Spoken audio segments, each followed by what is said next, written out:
light going. I'm always like, do I get enough light? Am I in the spotlight? Hey, hi, you guys. Happy Sunday. Happy December 10th, right? Um, I was on yesterday at like 12 o'clock and different for me, but it was still good. But, 8 o'clock is our time. And I appreciate everybody like that's on the East Coast. I know it's an hour later on the coast. So I'm a little early. Get on. Welcome. If you are here and you are not shy, let me know that you can hear me. You can hear me. You can see me. This is the, I always say when you're early, you the help. You gotta help when you come early. And help includes the set and the setup and what's the other one? Make sure everything's running smoothly. Because I'm a little early, 2 minutes. Sound check. Look, sound check. So if you are with and can hear me and see me clearly, let me know. Let me know. This one question. I'm cutting in and out. Am I? Hold on. In and out on volume. Okay, hold on, you guys. Okay, I don't know if I did anything that helped. Hold on, I'm turning my volume up. Okay, testing 1, 2, 3, 4, 5, 6, 7, 8, 9, 10. Tell me if you can hear me clearly, if you're still cutting in and out. What's going on, you guys? Look, I don't have anything like plugged up. You know what it look like? It's the phone. If we get disconnected, just give me 2 seconds and I'm gonna go in another room, okay? But tell me if I'm going in and out on sound. A little bit better. Do I just need to talk louder?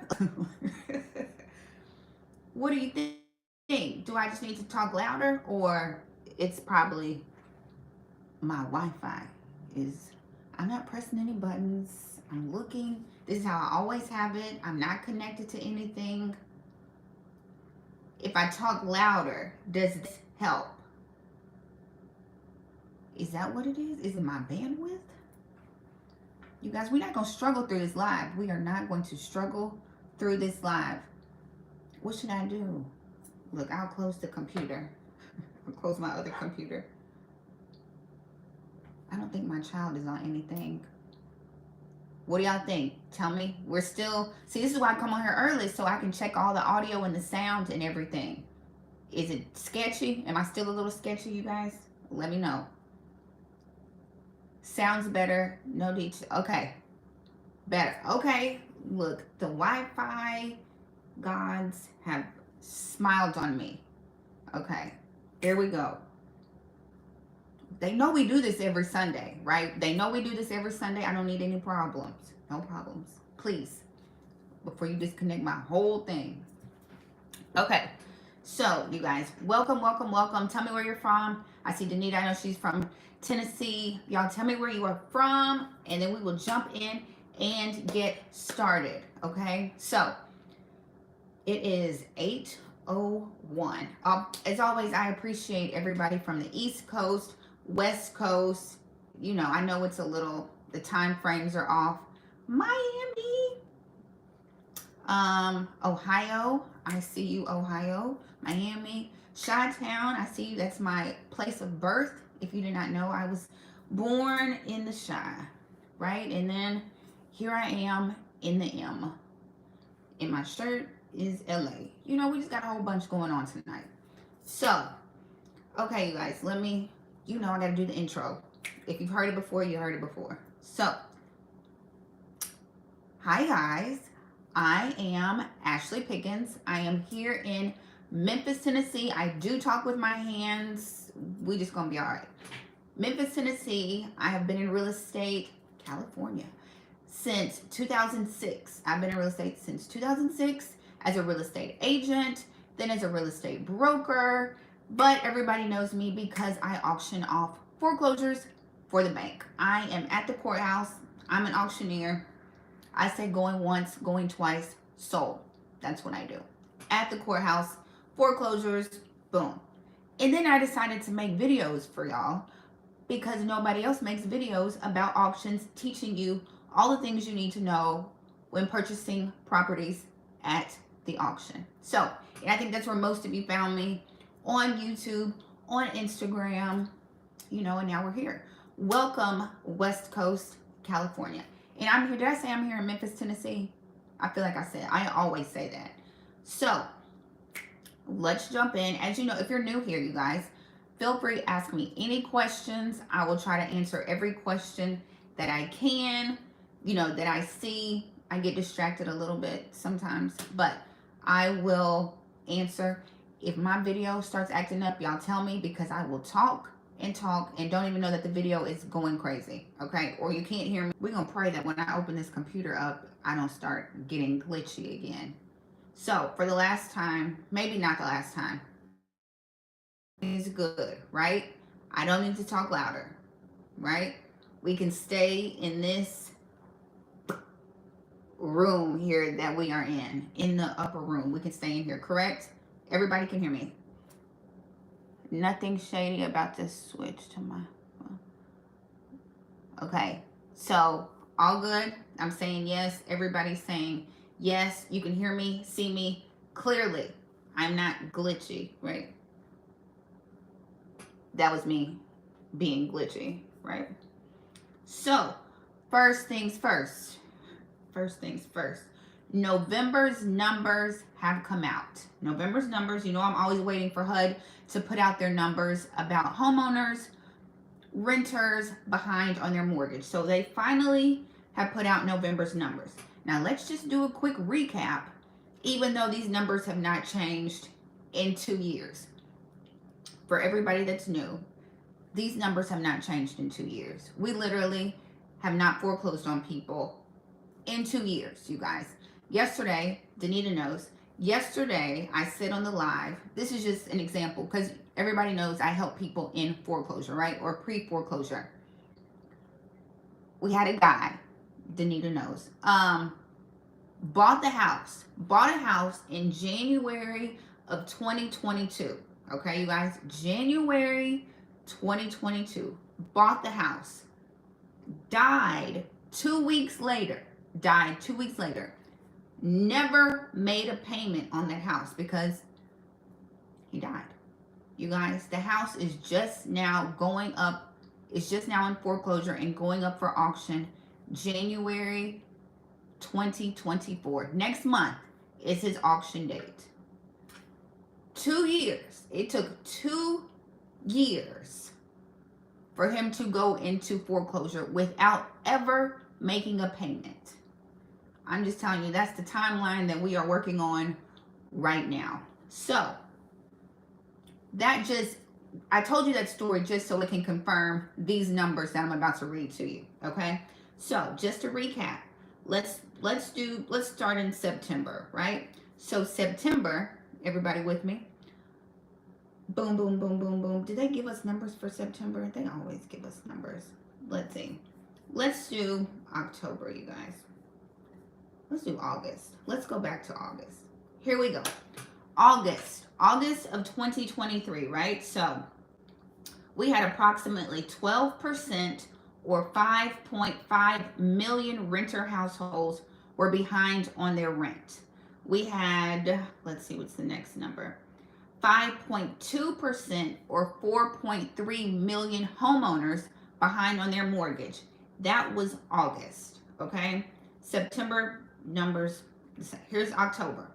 October, 12% or 5.51 million renters were behind on their rental payments, and 4.49 million homeowners were behind on their mortgage. That was October. If you've been following me, these numbers have not changed in 2 years. 2 years, these numbers have not changed, you guys. So November's numbers are out because you know I want to keep up what's going on. November's numbers, here they are. 11.4% or 5.3 million renter households were behind on their rent in November, and 5% or 4.52 million homeowners were behind on their mortgage in November. So, as you can tell, these numbers have not changed, you guys. Numbers have not changed. I believe we have a ton of people who have not paid their mortgage in like 2 years. Like I said, my story is not even a story. 2 years for them to foreclose on somebody who has not made one single payment since they bought the house, right? So that lets you know what's going on in our housing market, right? So I also wanted to talk to you because I feel like a lot of times y'all come on here about auctions, right? And then I give you some news and some information. So don't forget, sign up for the live masterclass on Thursday. It's absolutely free. It's all about auction due diligence. I am going to teach you what you should do before you bid at the auction. Okay? So, you know my top two things. If you've been on here before, you know my top two must do's before you bid at the auction. You got to drive by that property and you've got to do a title search, right? Everybody knows. I've been posting tons of videos about due diligence lately. You guys, are y'all with me? Tons of videos about the importance of driving by a property, okay? You've got to drive by it. You guys, and I said this last night because auctions get postponed all the time. Literally, they can have an auction scheduled for today. This is December. And it can get pushed because keep in mind the homeowner can save their property anytime all the way up until the auction, right? They can file bankruptcy. They can do a modification. They can sell it on their own, right? Maybe they can catch up the payment. You know what I mean? So anytime up until their auction date, they can sell it. And if they're in the process of selling it, that auction can get postponed. Y'all with me? Y'all following me here? So just because, let's say there's an auction, there's auctions this week. You've got an auction scheduled for tomorrow, right? You need to be driving by that house tonight or first thing in the morning, okay? Now, if it gets postponed, right, which they do all the time, and it might get pushed 3 months, you need to go back and drive by that house when March, April, whenever the next auction date. Don't trust that since you drove by today or in the morning that the house is still in the same condition that it is. You know what I mean? You've got to drive by. Oh yes, absolutely. The tornado that hit. You're right. I'm sorry. My condolences are with everybody who was involved in that storm. So you have to drive by because a lot of properties, not all of them, but can be like up for condemnation, right? And you guys, there has been stories of people buying piles of dirt at the auction, right? Because even if that property is there in January and the city condemns it, right? I don't know if they condemn it before I get up there and auction it off. You guys, I don't know what half those properties look like that are on my schedule, right? I just auction them off, right? I don't know if it's the first lien, the second lien. I don't know if there's tenants in it. I don't know if it's still standing, right? It could be burnt down to the ground. I have no idea, right? So that's part of your due diligence is driving by that property, right? And you need to drive, if it gets postponed 6 times, you need to drive by every morning to make sure it's still there because your feelings are going to be hurt like all year. All year. If you buy a pile of dirt thinking it's a property, there go your feelings all year. So you've got to drive by the property, right? And plus you need to see, a lot of people ask this, are there tenants in the property?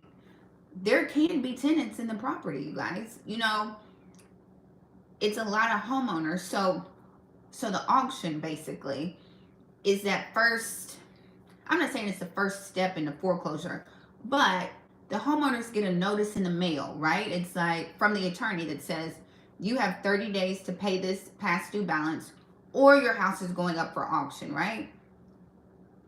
Most people can't move out in like 30 days, right? Y'all know what I mean? So it's a good chance that somebody might still be living in that house.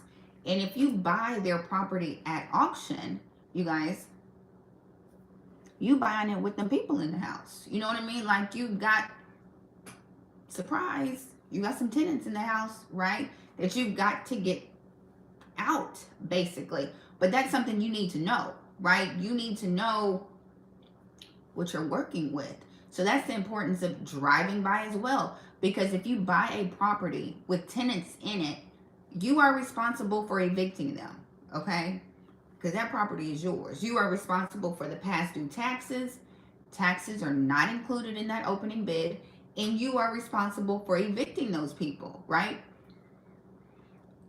And you don't need it doesn't need to be a surprise, right? Like if you win the property and you pull up, you don't need to be surprised that it's a car in the driveway, and you know what I mean. Don't be surprised. Like don't be surprised that somebody outside cutting the grass, right?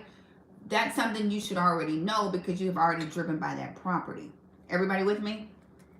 Everybody with me? I should do like a keyword. Like if you're with me, press 1. If you're not, don't press anything. You know what I mean?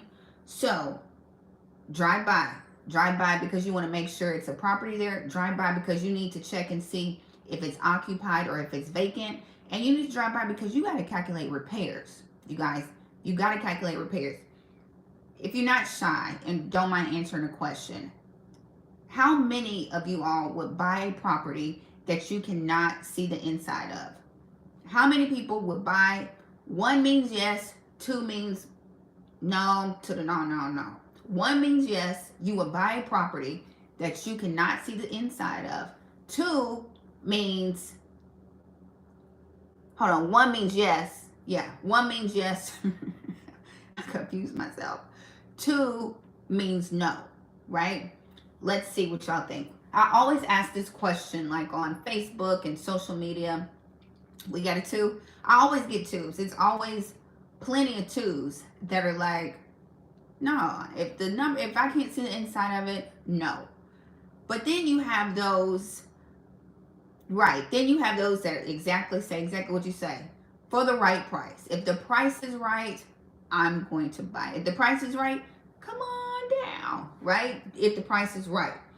So keep in mind, at the auction, you cannot see the inside of the property.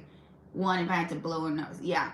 Most, like, a lot of real estate investors would say, if the price is right, if those numbers are right, I'm going to buy it, right? But keep in mind, at the auction, you are buying blind, right? That's why I say the auction is high risk, right? Everybody's risk factor, risk level is not set on auction, right? It's usually set on MLS, REO. Everybody risk level is not set to auction because that's risk, right? You're buying a property, first of all, that you cannot see the inside of, that tenants might live in it, right? And you might have some title issues, right? I make it sound so exciting to buy at the auction, don't I? But you guys, it's some good deals there. You just have to do your due diligence. That's the whole reason I'm having this masterclass on Thursday, right? Because if you know what you're doing, you can get a great deal at the auction. Like I've auctioned off properties for like $500, right? Like who would buy a property for $500? I mean, even if you can't see the inside of it. And I've told this story before, like when I got the opening bid and it was $500, I didn't even have anybody at the auction. I've done it twice. I've auctioned off 2 houses for $500. I think at least 2. And the first time, nobody was at the auction, right? So I'm calling people like, I need somebody to come bring me $500 because I got a property, right? And I mean, I knew who to call. Like once you are at the auction and you know your investors, if you say I got a house for $500, they're gonna be like, I'll be there in 5 minutes, right? I'm on the way, right? But that's not for everybody. But my point is, you can get some good deals at the auction. You just have to do your due diligence, right? Which includes driving by, looking at that title, calculating repairs, which is kind of a sticky subject for people because how can you calculate repairs that you can't see, right? How do you even set a budget and you can't see the inside of a property, right? That's challenging. And how do you, okay, so the other thing a lot of people struggle with is you got to bring your money to the auction, right? Like you have to bring all of your coins to the auction, because I only take certified funds in the complete amount, right? It's not like deposit, then you get to go look at the house and walk through it and then come back and tell me if you're going to pay the rest. That's not how it works. Like at the auction, I need all of your money right then and there. Blind, you don't get to see repairs, nothing, right? So that's risky for a lot of people. And how do you even calculate that, right? How do you calculate repairs that you can't see? That's the importance of the drive-by, right? Because you can calculate exterior repairs, right? You can calculate the roof. You can calculate rotted wood, the landscaping. Is the fence a mess? Is it boarded up? What does it look like? You know what I mean? There are some repairs you can calculate, and then investors just have their own formula when it comes to calculating repairs on the inside that they can't see, right? That's a lot. You got to calculate repairs, if you got to evict somebody, if there's taxes, carrying costs, right? Like utilities, insurance. If you have a real estate agent, you got to calculate commissions. That's kind of hard, but you just have to set your budget. Make sure you set your budget before you go to the auction, you guys. How many people here have been to the auction? If you're not scared to tell me if you've been to the auction. Anybody here ever been to a real estate auction? And I always tell you guys, you can go, you know, like it's free to go. You might have to, honestly, they probably won't even make you register unless you plan on bidding, right? Like at the courthouse, unless you're going to bid, you don't have to register, right? So that's why I'm always tell people, go to the auction and see, right? Go see how many people are there. Go see where you're going to park. Go see what the auctioneer looks like, right? Because not y'all, but most people didn't expect me to be the auctioneer, right? Most people don't expect that. But, well, here I am, right? So, go to the auction and see. Who else? Stacy, my mentee in Chicago, she said when she went to the auction, and she's in Chicago, she said it was like different rooms for auctions in Chicago. Like they had tax sales going on in one, they had like foreclosures going on in another room. Like she said it was just a bunch of different stuff going on at the same time. So you need to go see that, because what if you want to bid on multiple houses, which people do, right? You might need to take somebody with you, right? Some people do work in teams. Like one person go bid on one house while the other one is at another house. At the courthouse, like there are times when I'm auctioning and it'll be another auction going on, right?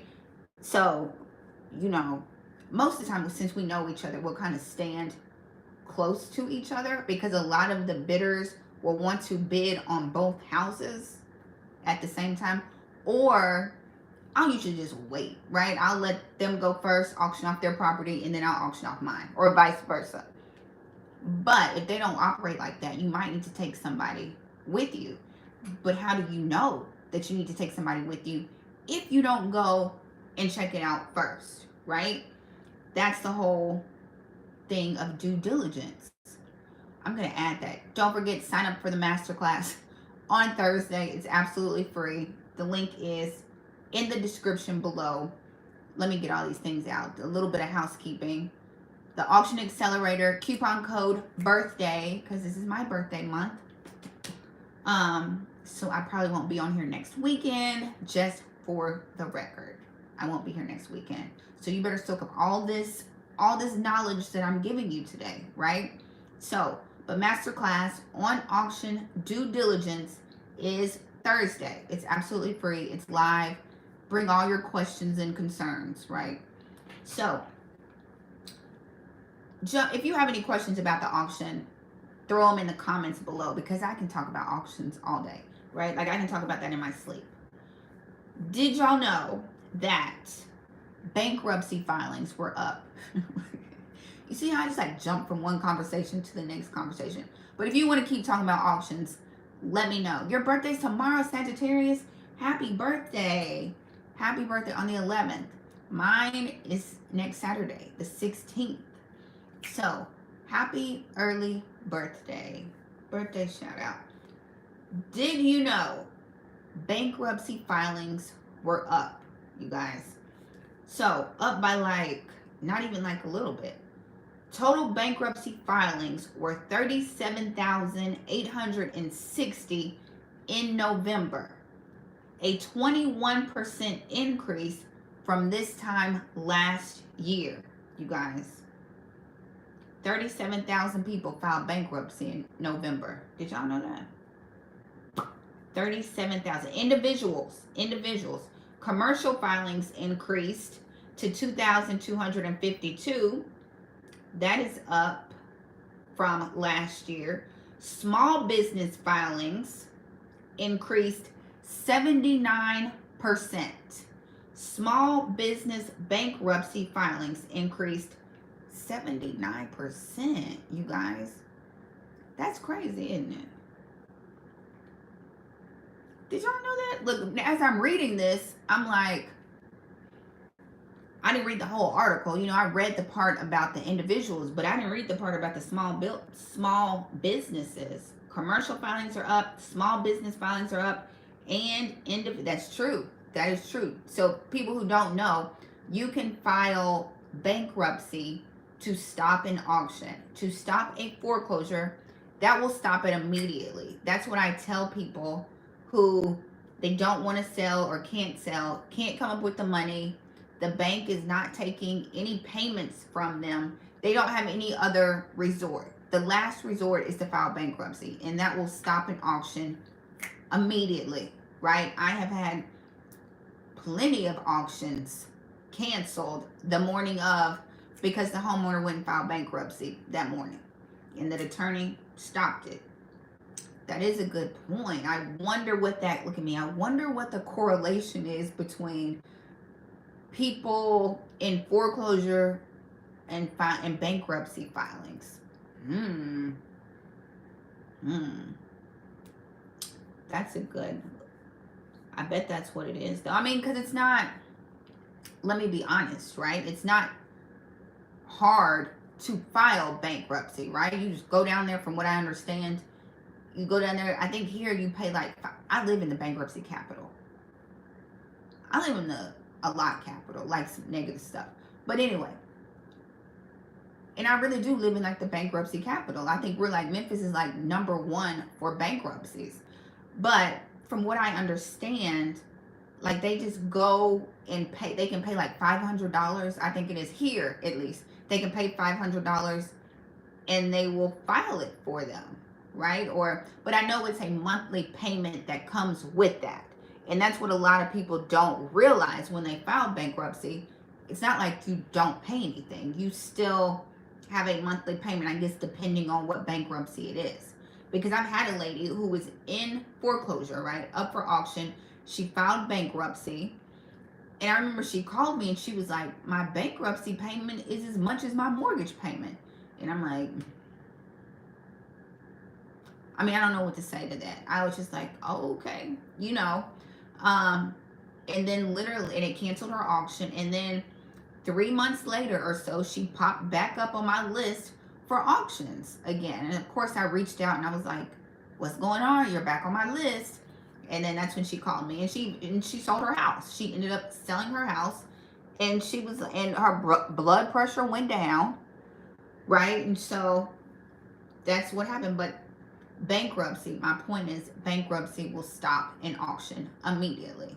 Okay, that's what I want to say. So bankruptcy filings are up for the month of November. I got another article that I found. Look, we go here. This is like your nightly news from Ashley. Reporting live from Memphis, Tennessee. This is your nightly news. Nightly news with Ashley. So, did you know in California, I know I got some California people. I'm surprised Aiden is not on here.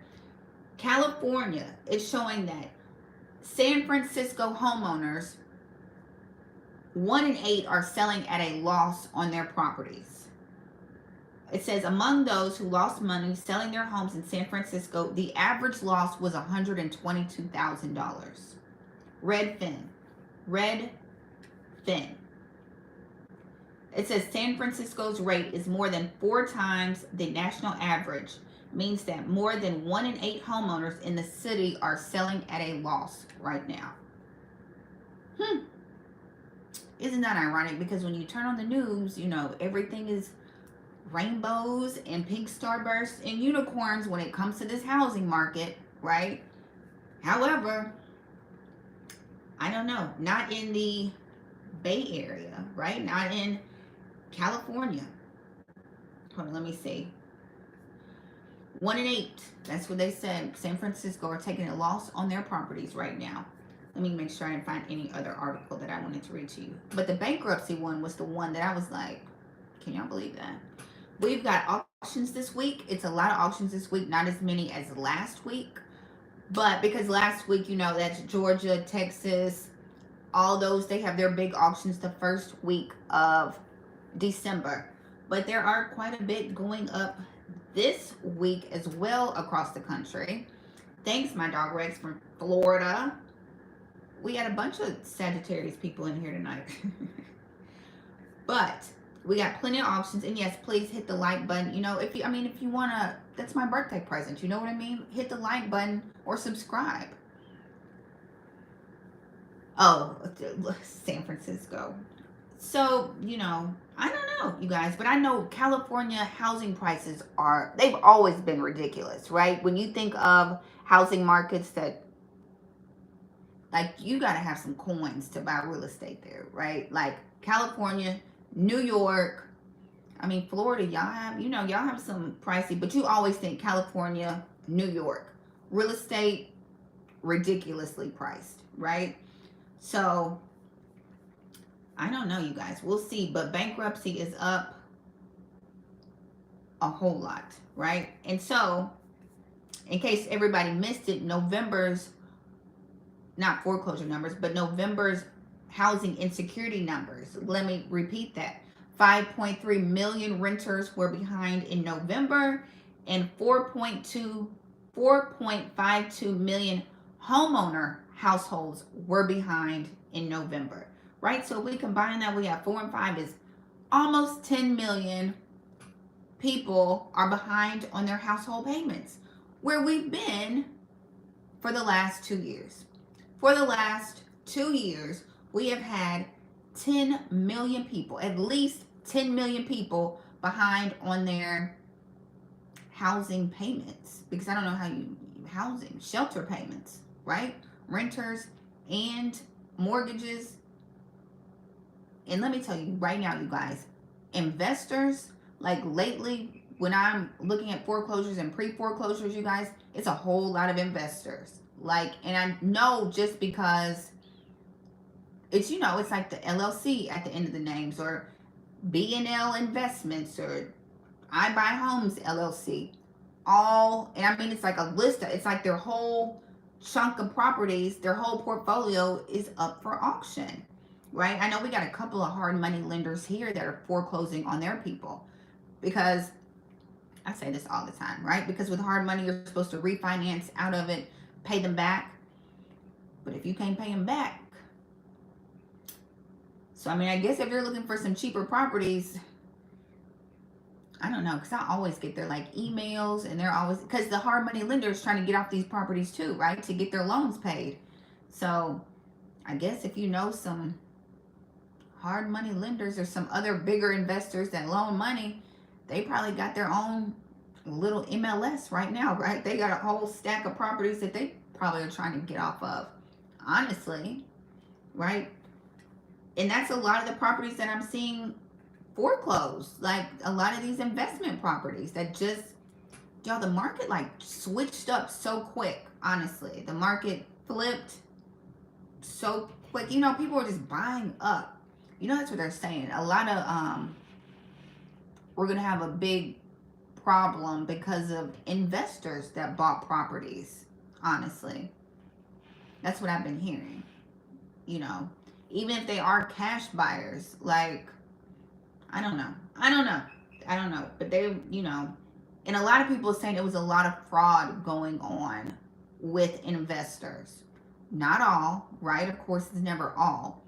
But they were saying it was quite a bit of fraud when it came to investors buying properties, the last couple of years.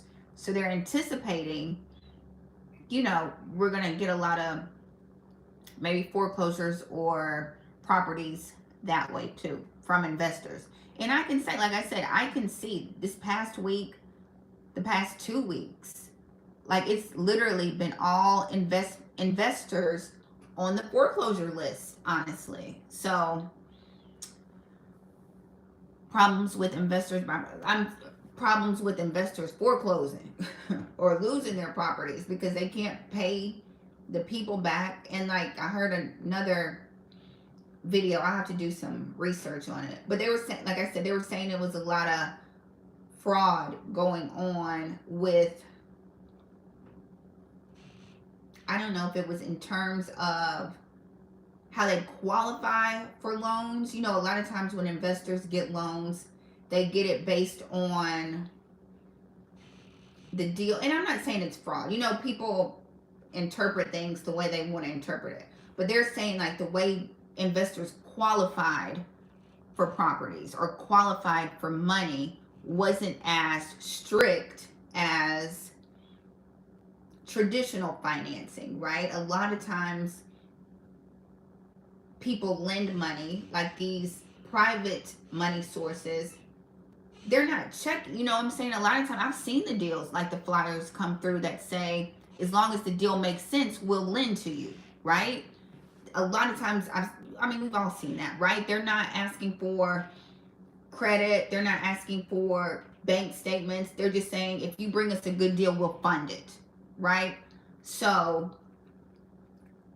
and I'm not saying like that's fraudulent, right? If the numbers look right and make sense, then I get it, right? But I was listening to some other real estate news, and that's what they were talking about, how lending requirements are very flexible for investors a lot of time. And a lot of time investors weren't telling the whole truth on what their financial status looked like to qualify for these loans to buy properties, right? So now we're seeing a lot of investors losing these properties. But I think a reason for that is, people were making like a ton of money in 21 and 22, right? And so a lot of investors were buying properties up as much as they can. And then the market flipped so quick and you couldn't get off of them, right? You could not get off of these properties. I know we have an investor, I heard of an investor here, I think in Jackson or somewhere, that had a ton of and had to offload a ton of properties because he didn't have anybody to fix them up, right? He didn't even have enough contractors to do the repairs, so he had to offload those properties. So I don't know. I'm not personally saying, it's fraudulent, but when you listen to other news media and news outlets, they're saying that a lot of these investors got properties fraudulently. That's all I'm saying, right? What I do know is a lot of investors on the foreclosure list. I can say that. And I know, we can see why, especially think about, and we're going to see a lot more if 5 million tenants aren't paying their rent. Like a lot of investors can't afford to pay 2 mortgages. Like that's the whole point of you buying another house, is another source of income, right, from your tenant. And then if they're not paying, right, and you got to cover 2 mortgages and 2 everything, that's going to be the pain point for a lot of investors that just can't hold on to 2 properties, right, or 2 or 3 properties, or 4 or 5 or 6 properties. You know what I mean? So how they are. Oh, those subject to deals. I don't know how those work, but I know they're similar to assuming a loan. Did I see something like somebody had done? I saw a public notice, a house in foreclosure, and it was in foreclosure and the loan had been like assumed, right? But I know that's not the same as, similar to subject to, but not exactly the same, because subject to, it's between you and the homeowner, and assuming it is like basically dealing with the bank, if I'm right on that, you guys. I don't know, that's not my lane, but that's what my understanding is. um and I always wondered what would happen, like if the homeowner, if you did a subject to, if the homeowner filed bankruptcy or something like that, like how would that happen? Or if one or the other parties filed bankruptcy or something like that, I wonder what, like how that would affect that deal. I just got pre-approved for vacation home, second home with excellent credit over with 1 points, making it impossible. Oh yeah, yeah, yeah. So what are you gonna do? You gonna buy a vacation home? Yeah, that's, and you know, but now I know, I noticed like the interest rates are going down a little bit, right? But I mean, it's still, I mean, it's still really unaffordable for a ton of people to buy properties right now, right? It's just unaffordable. Even though the news makes us all think like the housing market is good and strong, this, that, you guys, and half these people are not moving out of their house with their 3% interest rate going and get a 7, right? It might not be an 8, but I'm still not, they still not moving with their 3 to a 7. You know what I mean? It's just, but let me say, I don't know where you live if this is going on, but more houses are popping up on the market. Like, I don't know. Like, I'm seeing more houses. I'm seeing a few more signs than I've been seeing lately, at least here. I don't know. We know, yeah, no, you know, the 10-year arm, you know, just gotta hold tight. We just gotta hold tight. As long as you're ready. That's the thing. If you stay ready, you don't have to get ready. That's the whole, look, that's the whole purpose of my channel, is to get us ready and to educate everybody on what's going on, right? It's coming, but ooh, yeah, that doesn't make sense for most people. But as long as you stay ready, and you know our, you know our hashtag for this channel, hashtag no flat screen TVs. Don't you buy a flat screen? I hope you feel convicted if you walk on the flat screen aisle. I hope you can just like hear my voice in your head. Like, no, I hope all the TVs, I hope you like hallucinate, right? In all the TVs, you see my face on the TVs if you're on the TV aisle. And it's like, hashtag no flat screens. Picture my face, even if you walk on the aisle. Picture my face like this. That's what you should see if you go on the flat screen TV aisle, okay? But stay ready. Look, stay ready. That's all I'm saying. Everybody, you know, save some money. Because I just know, you guys, I know come January, right? I know come January, I feel like that's when people are going to start announcing, you know, well, the sales weren't as strong as we thought they were. I've been seeing mixed signals. Like, I've seen some reports saying that Black Friday shopping was stronger than it's ever been. And then I'm hearing Black Friday shopping is down, right? I don't know. I'm hearing both sides. Yes, good job, Danita. You're so funny. You're so funny. I'm proud of you for getting your letters in the mail, you guys. Danita's in the mentorship, you guys. The mentorship is open, right? I'm proud of you. Good job. Good job. Yes, the baby boomers are retiring. A lot of folks are putting their houses up for sale in California. See, I'm noticing that more houses are hitting the market. I don't know. A friend of mine has her house on the market, and it's been on the market a long time. Like a long time. But keep in mind, you guys, I live in Memphis, right? So we don't have a huge luxury real estate. Like, we don't have, like, you don't know, and when it's in these smaller, not I'm living in a smaller, but Tennessee, right? You can get like a 5,000 square foot home for like $400,000, $500,000, right? So when you talk about $1 million here, we don't have a ton of $1 million houses here, right? So a friend of mine, her house on the market, it's like $1 million, and it has. If we talking luxury here, you're gonna sit for a minute. Like, you just anticipate sitting on the market because we just don't have a huge luxury market. We have nice houses, but you can get a great house here for like $500,000, $400,000, right? I'm going to go buy cash at the courthouse. I'm going to be a good ass. There it is. There it is. That's right. That's right. After you do your due diligence, right? After you do your due diligence, then you go back. They're coming, you guys.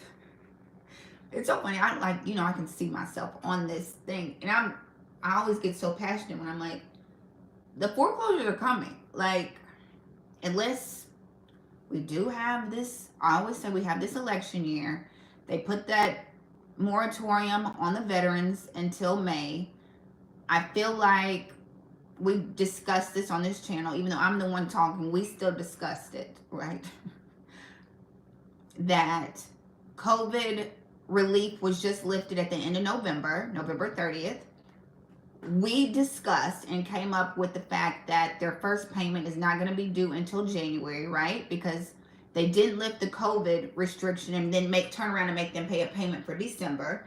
So we're all assuming, I'm speaking for all of us, that the people who were covered under COVID protection, probably first payment will be due January 1st, right?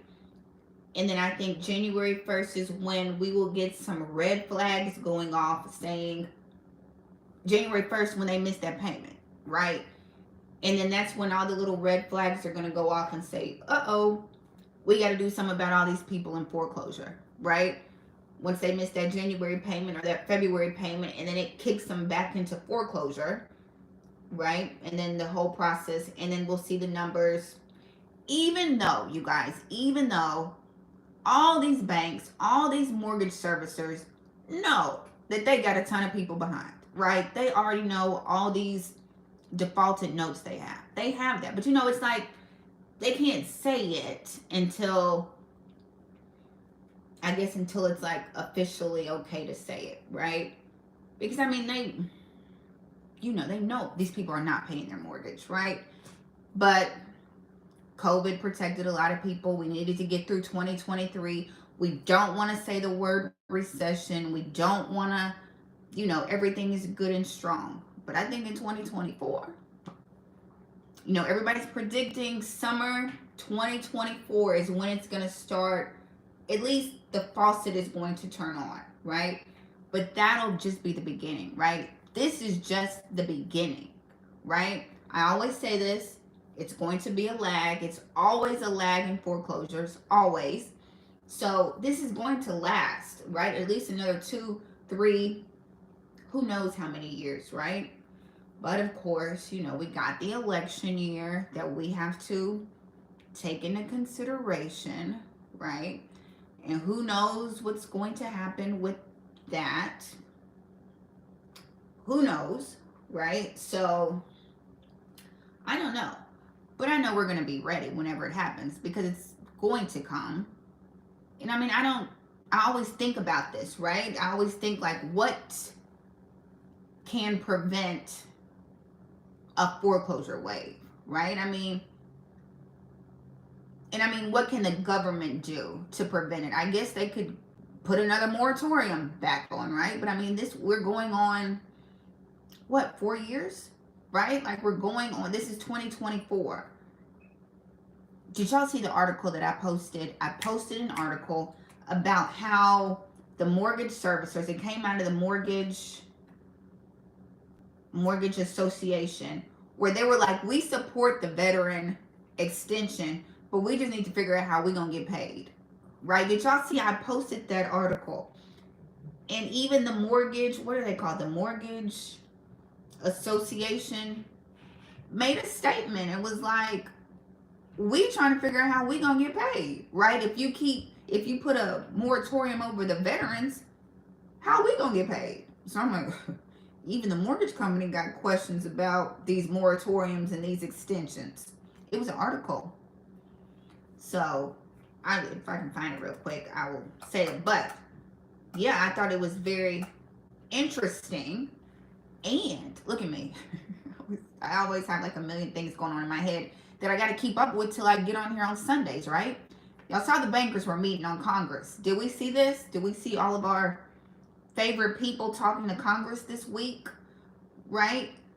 I don't know if everybody knows what's going on. Tucson, you know, I'm not going to do it. I know, but you already know y'all number one on the foreclosure. We talked about this already. Welcome, Tucson. Um, yeah, the heads of the banks were meeting. Did we see this? What is it called? The Basel Endgame? Basel Endgame? Basel 3? I'm probably saying it real country, right? But the government or Congress, they're trying to put restrictions on the banks to make them hold more money in reserves, right? And the banks are coming back saying, we don't want to have to hold all this money, right? We want to keep invest, but it's to help banks be stronger and have more money, you know, so they don't collapse, right? They're basically telling the banks, we want y'all to hold more money, keep some more money. I think they said it's like 3%, you know, just so that they're not at risk for collapsing, right? However, which I felt like sounded like a good idea, but you know, I'm not Jamie Dimon, right? I don't run a bank, right? But to me, it sounded like a good idea. Like, hold some more money so y'all not at risk, to protect the American people. You can't go invest all of our money, right? You need to keep some money in reserve, right? Sound like a good idea to me. But what do I know, right? I'm just here doing YouTube videos, right? And I just auction off foreclosures, right? But the banks got together and said, no, that ain't no good idea. We don't want to do that, right? You can't put if you're asking us to hold all this money, like they said it's going to be a problem for the American people, like their investments. And they said they couldn't, like, if they were going to have to hold, I think it was like 3%, right? If an extra 3%, it wouldn't be possible until like 2020. Was it 2028? Is when they could meet that requirement. Anyway, I'm like, dang, they really be gambling all our money, don't they? Not my coins in the bank, right? They don't have a lot to gamble with mine. But they were like, we ain't holding that money to stop hedge funds. I saw that. How do y'all feel about that? Stopping hedge funds from buying properties. I saw that. I'm always curious to how people feel about that, right? I get the point of, like, it makes it unaffordable for some people to buy properties, right? Or I remember, right, in 21, 22, it was hard for clients to compete with a hedge fund, right? You just can't compete with cash. For people, regular homeowners with traditional financing, you can't compete with cash, right? So it kicked out a lot of homeowners and individuals from buying properties, because you can't compete with a hedge fund that's paying cash, basically no inspection, boom, right? So that was a problem. I saw it, you know what I mean? People just got discouraged because they would never win, you know? And it was always a hedge fund that was really just going to put a renter in it, right? That was going to basically put a renter in the property. And then, I don't know, is there that part where it's like, well, if they got the money, they can buy it? Is that, I mean, how do y'all feel about it? Okay, look, because y'all ain't going to type a whole paragraph. Thank you, Peter, for typing that whole paragraph, though. Type 1, if you think, how do I word this? 1, if you think hedge funds should not be allowed to buy. 1, not be allowed to buy. 2, if they got the coins, let them buy it. 1, not buy it. 2, keep the party going. What do y'all think? 1 or 2? But you know, they're also saying, you know, you always hear things like that they want to make us a whole renter society, right? They want to buy up all the properties and then make us all renters, right? Which is kind of scary, because you know, when one person holds all the properties, that means they can raise the rent to what they want it to be, right? That's that downfall of like a monopoly, right? If one entity controls all of it, then they can raise the prices to whatever they want to. And then the other part is, but home ownership is like one of those building blocks for wealth, right? That's how a lot of people have built their wealth in this country, is their real estate, right? So if they're not allowed to do that anymore, right? Um, then what? You know what I mean? Like, yeah, yeah, I think so too. Like, I feel like we can find a rich and poor. Yeah, um, yeah, middle class is being like totally wiped out right now. Totally wiped out, middle class. Um,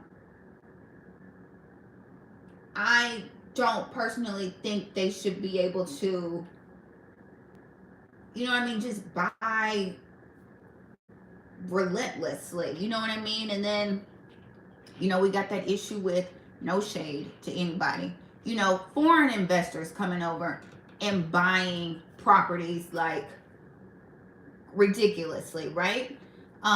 No shade. You know what I mean?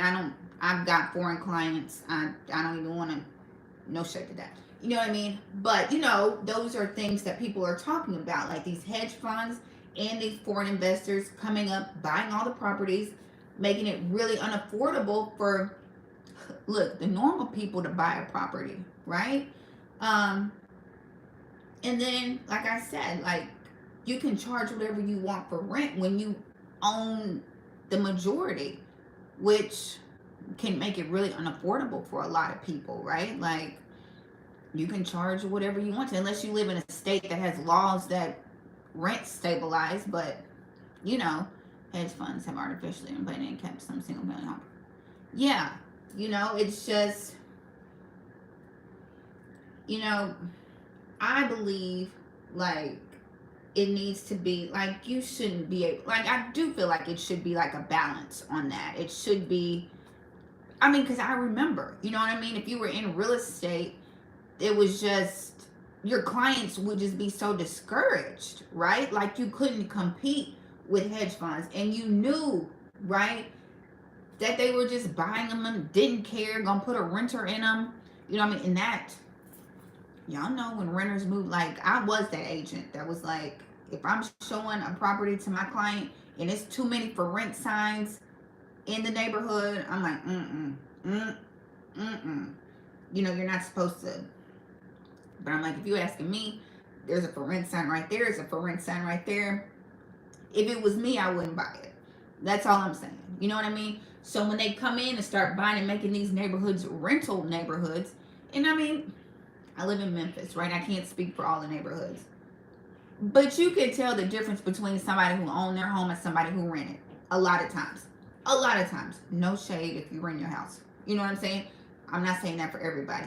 But sometimes there are key, if a whole street is full of rental, a lot of times you can tell, right? Because sometimes they just don't do the upkeep that somebody, or take pride in their property like a homeowner would, right? If you rent your house, no shade, okay? I wasn't, none at all. But it's a noticeable difference, at least here in Memphis. Look, you can tell when you hit a block and it's all renters, right? Garbage cans on the curb, grass, high, low, you know what I mean? Cars, broke down, working on, you know what I'm saying? Not all rental neighborhoods, but y'all know what I'm saying, right? Let me read y'all's. Where did this one get there? So, there was this big deal, my dog Rex. I'll read the comments. There was this big uproar that, and I gotta be careful about what you say on YouTube, right? That the leader of our country, right? And I'm not talking about Jamie Dimon this time. I ain't talking about Jamie or Jerome. The leader, gave permission, right? Was given permission that foreign investors could buy over here without a social security number, right? Which I think they just came out with an article here last week, which, we do that because, I mean, if they default, you can't go after them if they don't have like a social security number, right? From what I understand. So it was a big uproar that they were waiving mortgage restrictions to let foreign investors buy, like get loans. Like most time, foreign investors come over here with cash. They were mad because he was waiving the restrictions on mortgage requirements. They can come over here and get a loan without social security numbers, which if they default, you know what I mean. So it was there was a couple articles out about that. A lot of people were talking about that. You know, like, you know, I gotta be careful about the stuff I say on here, right? So, we don't all have to agree with everything that goes on, right? That's all I'm saying, right? I don't know. Let me keep reading. Hedge funds can buy the home builders, leave affordable older homes for the working class. So they've been building these, like, what do you call, like, build to rent neighborhoods. Like, builders are building subdivisions strictly for rentals, right? And hedge funds are buying them, like buying the whole neighborhood, built to rent. Isn't that what it's called? Built to, yeah, I think that's what it's called, right? I don't know. And like, how do you regulate that, right? I feel like, I don't know. I think since I grew up in America, right? How do you regulate stuff, right? Like, if you were to say, hey, you can only buy this amount of properties, I guess you put like a flag on their EIN number or their social security number and say, okay, you met your quota, and then they just turn around and get another one and start buying some more. Like, it's always a loophole through everything, right? They always gonna figure out a way, you know what I mean? Or are they just gonna like pay Congress to change the laws, right? Are they gonna, the lobbyists and stuff? That's how I feel. Like, to see the banks this week going like against Congress because they don't feel like they should hold any more reserves, right? And, the whole point is, again, to keep the banks stable, keep more money. They're like, no, we want to invest all these people money, like when their pension, your retirement, and they're literally going against Congress. Well, trying to prove their point that no, you don't need to put any more restrictions on us, is what they're saying. And it's kind of so similar to what happened during the last crash, right? Like, there were restrictions that regulated, you got to watch the inside job, right? You got to watch the inside job. That's, one of my movie recommendations. They used to have regulations in place, like over like mortgages. They said it in the inside job. And then the banks went up against Congress and like got the law regulations changed, right? They were like, this don't work with what we trying to do. We trying to make money over here, and y'all trying to put these restrictions on us, and we ain't trying to do that, right? I feel like this is what that is again. Like, they're saying, hey, keep a little bit more money in reserve so it's not like Silicon Valley and Republic. You know what I mean? And they like, no, no, that is not what we trying to do, right? You need to let us gamble all your money, basically. It's more to it than that, but that is one of the big things they're saying. Like, we don't want the restrictions. They be feeling like you can't tell them what to do at all, right? Like, we run all of this, but I don't know. Miami, y'all got some ridiculous real estate prices, but that's okay because y'all know I'm coming from my foreclosure property. I'm not saying it's gonna be in Miami, but I'm saying I'm coming from my foreclosure, and it's going to be like $37.22. I'm trying to tell you. It's probably going to be in Florida. So I'm not paying your efficiency 400 square feet, bathroom, 1,000. Nope. $23.11 is what I'm going to pay for my foreclosure on the beach with the balcony. Bam. Get ready. Get ready. You go, girl. Nobody like... That's what you say now, and then I'm going to get shut down. Y'all come back and try to refresh. Where's Ashley's channel? They shut it down. Shut down. So you got to be very careful. And first, it's so funny because I felt like when other YouTubers used to do that, they'd be like, I got to be really careful about what I say. I used to be like, okay. And then it's like, no, you do. Like, you can't talk about certain, things, or they will shut your, or at least like keep your channel from growing, right? So That's why. But y'all can read between the lines, right?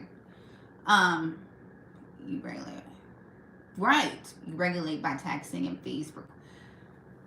You guys, it's too profitable for corps right now. If they're going to take the single family homes away from regular families, you know it's a loophole for everything, right? You know what I mean? It's like it's a loophole for everything. You know what I mean? I feel like I don't know. Look, it makes me think of like I'm so old, right? Like you hear your grandparents say something that's like, when you just keep on living, you just keep on living, you realize like I don't know. People aren't as stand up as what you think they are. Like once the veil comes off, right? It's like you put these regulations in place, right? And you're like, okay, this is what we want y'all to do, or we're gonna tax you because you do this. And then like, look, in 3 or 4 years from now, it's gonna be like, he's being indicted because he ain't paid taxes and millions of people didn't pay taxes and they've been getting away with this for years. You be like, like, even when you put stuff in place, it's like people still do what they want to do, right? And we all know, we all see it on the news every day, right? You be like, dang it, I be out here trying to work hard legitly, right? Legit work hard. And they just, they just do what they want to do, right? And then don't get in trouble for it or you get fined for it or something like that. Y'all know what I'm saying. Like, even when you put rules in place, people don't be following them doggone rules. We follow the rules, right? I feel like us down here, we try to follow the rules. But them up there feel like the rules don't apply to them, right? Even when rules are put into place. Y'all know what I'm saying? That makes sense, right? They just be like, this don't apply to us. Or we're just going to change the rules. Or we'll just pay people to take our side. Never mind. You know what I mean. You know what I mean. I think there should be limits in Congress. I think there should be term limits. Absolutely. I know that's totally off subject. But all of them should have term limits. Everybody should have a term limit. Nobody should be able to hold a position until they die. I just don't think that's right, you guys. I just don't. That's another discussion for another day, right? And yeah, they should. They should absolutely. I agree with you. Tax them, absolutely.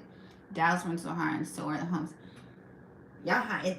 Dallas got some high tax. I don't know if Dallas, but Texas, y'all got some high property taxes, don't you? Y'all got some high property taxes. And I'm wondering if since this big boom in 21 and 22, if y'all's taxes are really about to be ridiculous. A lot of people are about to get a surprise on their taxes when they assess them with these new prices. Because after the bidding got bid up and they do a tax assessment, that's what your taxes are based off of, the value of your homes. So when they reassess and everything's been bid up, them taxes are about to go up. I know Florida, y'all taxes high too. My dog Rex, they talk about that taxes and insurance. Florida, y'all really struggling. I don't know what I'm gonna do when I move to Florida with my insurance. I don't know what I'm gonna do. Probably taxes are outrageous. May as well move and pay state income tax, right? So here in Tennessee, we don't have an income tax, right? We just have the one. What do we have? We don't have income tax here in Tennessee. In Memphis, we don't have that. But we do have city and county taxes depending on where you live. Like if you live in the city here in Memphis, if you live in the city, you pay city and county tax. If you live in the county, right, which is outside of the city, then you just pay county tax. If that makes sense, right? So we do have city and county. If you live in the city, county. But we don't have income tax here, right? We don't have that. Look, everybody got their own battle that they're fighting in their city, right? Everybody got something that's going on. New York, y'all got high real estate prices. Y'all got their rents cap. That doesn't really make sense. I don't live in New York, but, even though I'm not I'm not for slumlords and that kind of stuff. But I know y'all do have that rent cap that you can't raise the rent. And even though real estate prices are ridiculous in New York, in some buildings you can't even raise the rent to help. Like, That's a lot for an investor, right? Look, we all fighting a battle, right? We all fighting a battle. And make sure when you get weak on your battle, you do not go buy a flat screen TV. Boom. Boom. You know I was going to circle that in there somewhere, right? Y'all know I've been on here an hour. Hold on, let's recap because I know we got some new people on here. Masterclass Thursday, absolutely free. It's on auction due diligence. What to do before you go buy at the auction, right? Because I'm your auction mama, right? So I'm going to talk about the drive-by, the title search, all the things you need to do. I'll probably give away something, right? Some kind of information for you. That'll help you. But it's free. It's live. It's Thursday. I probably will not be here next weekend because it's my birthday weekend next weekend. Oh yeah, Auction Accelerator. Coupon code is birthday. Boop, boop. And the mentorship is open. The mentorship is open. All the links. I'm not getting off here. I'm just trying to make sure if you're new, you know what I'm saying. Look, but I'm not getting off yet. But if you're on the East Coast, you guys, I get it. You know what I mean? On the East Coast, it's like 10 o'clock. So if it's your bedtime and you're on the East Coast, just go ahead. Just go ahead and lay down and just put the phone like right next to you. And then you can still listen to me talk. I can talk softly, right? I can be like a lullaby while the phone is next to you, right? So, not that you can get off. You just put the phone next to you. But mentorship, that's for pre-foreclosures, people who want to market to people before they go to auction. Auction Accelerator, use code BIRTHDAY. And free masterclass, the sign up is down below. Okay, now I got that out the way. Only commercial property is taxable. My dog Rex, where did you hear that from? Where is that from? Taxes. Nobody wants to talk about that, you guys. It is 72 minutes. Do y'all have any questions? I feel like I talk about so much. Y'all have any questions about auctions? I try to go over everything that I need to know. Y'all know where to find them, right? Homestead, I got you. Everybody know where to find auctions. Look at your public notices. That's the number one question I get. Public notices. Google whatever your county is. Public notice. I live in Shelby County. I would Google Shelby County public notices, right? And then that is the notice that they give to the homeowner and file with your county 30 days before to let everybody know that their house is going up for auction. Boom. All right. That is like the blood in the water. Honestly, that's what I say, because that lets everybody know this property is up for auction, right? So business is on bottom, home on second floor. There you go. A multi-use, right? Multi-use. Maybe we can all get a whole bunch of foreclosures when the market turns. I don't want to say, you can't say the CRASH word. You got to say turns, because I'm not saying that the market is going to CRASH. I'm just saying foreclosures are coming. That's all I'm saying. Right. I'm with you now. You guys, do y'all have any more questions? It's 9/11. Do y'all have any more questions for me? If not, you guys, for my birthday, you guys just do a little thumbs up or subscribe to this channel. Y'all know, follow me on Instagram, Your Agent Ashley on Instagram. That's a good birthday present for me. I think that's it. Or don't forget to subscribe to the newsletter, the Property Pulse newsletter. Instagram, Your Agent Ashley. Sign up for the masterclass. Get the Auction Accelerator course if you're going to the auction.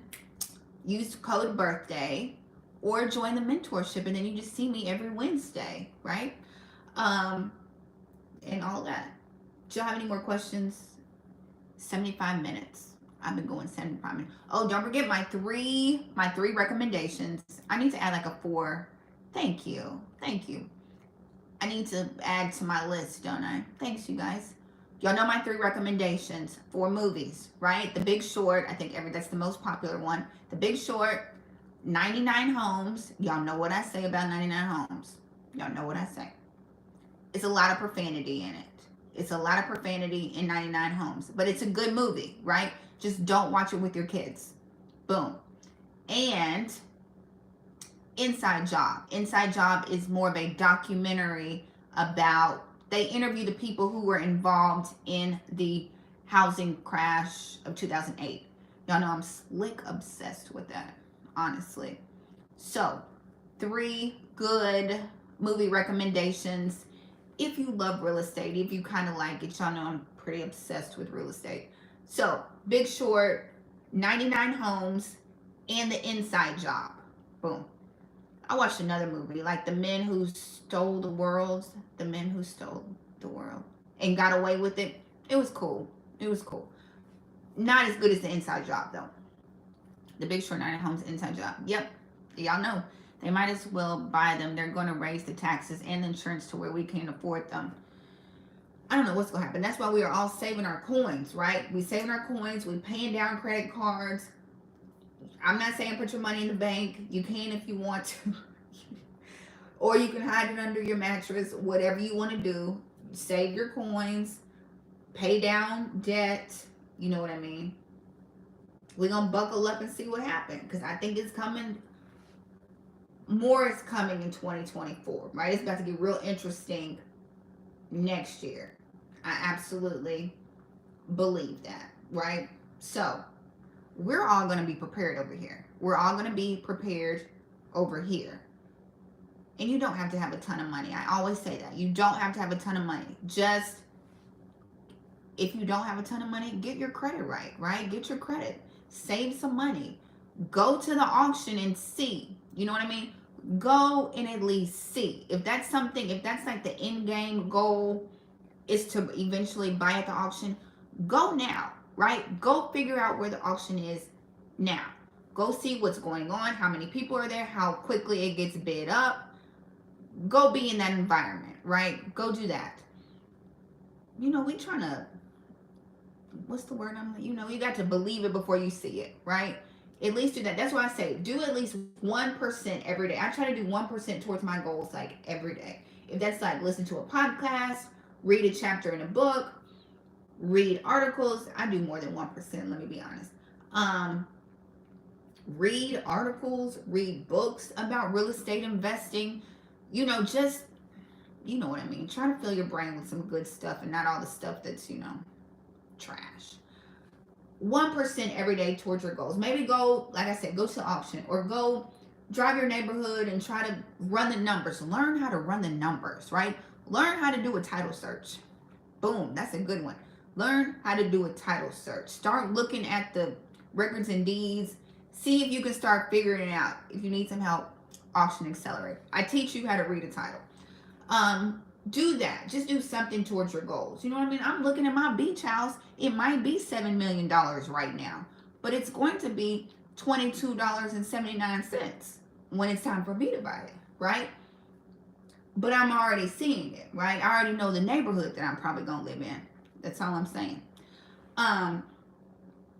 But do a little bit every day. Do a little bit every day towards your goals, right?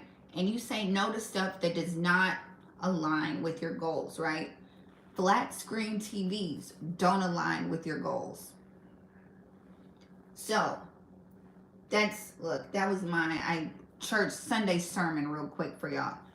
Do things that align with your goals and say no to everything else. Amen. Amen, somebody, right? So if it doesn't align, you say no, because we're getting ready for what's to come. Okay, that's the plan. I think that's it. I think the doors of the church are open at this point. I think.